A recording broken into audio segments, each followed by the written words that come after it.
I have another question though about like actual clinical practice. Like, in your opinion, like what clinical skills it keep showing up again and again and again? Like the ones that you feel like you pull from every single day when you're in practice, or have this like desire to stay on top of because it's something that you use so often in your work. I mean, I'm big on lab work, and I don't know if that's the right or a boring answer, but it's so interesting. When I started, I wanted all the shiny things, right? I was like, I'm going to do the IV therapy. I'm going to do the food sensitivities. I'm going to do the Dutch. Like I've done all of that. Like I wanted all the fancy stuff. And the longer I do this, the more I'm like, the basics. The basics are the most powerful.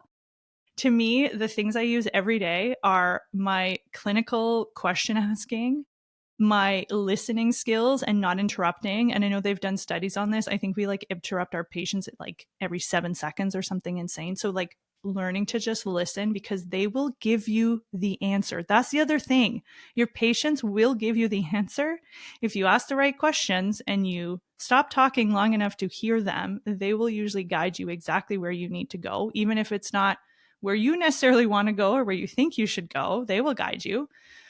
And then I use basic blood work as a starting point because sadly, a lot of the basic primary care work that used to be and ideally would be done in family doctors' offices isn't being done either because there's an access problem or the physicians are not doing certain things for whatever reason.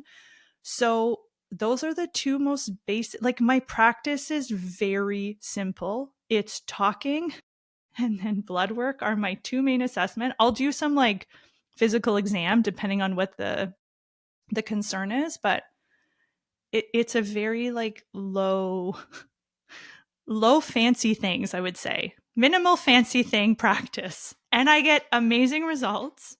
My patients are very happy and I find it like an incredibly rewarding way to work. It's funny, whenever I ever had anyone shadow with me in my later years, they were like, "You didn't really give them anything or do anything." And I'm like, "Yeah, I know. It's fine. They'll come back." It's I like know. it's the less we did, the more like the further we'd get, the less we did, the more connected we were. Like, it was a very different practice than when at the beginning. And I always think, like, I always use the word Rolodex. ChatGPT said a more updated way to use this metaphor would be to say there's a lot of tabs open in your brain, because I asked, um, is that like when doctors are actually talking to their patients, they're going through a list of like open tabs in their head. Like, oh, they said psoriasis. I got to remember what to do for that. Oh, they said asthma. Oh, they said they have a family history of this. Oh, they said this. Oh, they said this.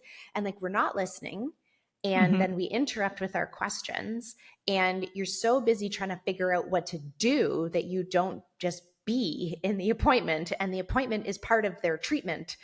But if you're distracted, or if you're like upstairs in your brain trying to figure out what you're going to say so that you look good, you're actually losing the opportunity to have the interaction that your patient is hoping for. I think it goes back to the confidence. The reason that we feel like we need to solve 87 problems is that we're not actually confident in what the heck we're offering. We think that if I create this beautiful, and I used to do this, I would send people home with like a 3-page color coded whole treatment plan and they would never come back. And I do not blame them because it was totally overwhelming. I was not involving them in the process. And I was basically telling them what to do, offering no support, sending them away, and then wondering either why they never came back or if they did come back, they hadn't done it. As you were speaking, I was thinking, I think some of my most powerful appointments, what I write in my treatment plan is naturopathic counseling about X, whatever the heck we just talked about. I don't give them a supplement. I don't give them anything other than my undivided attention. I am a mirror and a soundboard for them to be able, like, half the medicine of what we do is our listening skills. It's literally creating a space where someone can come, not feel rushed, be able to ask the questions that they're too worried or embarrassed to ask their doctor because they're afraid they're going to get ridiculed or laughed at. And when you create the space for that, that person will trust you for the rest of their life.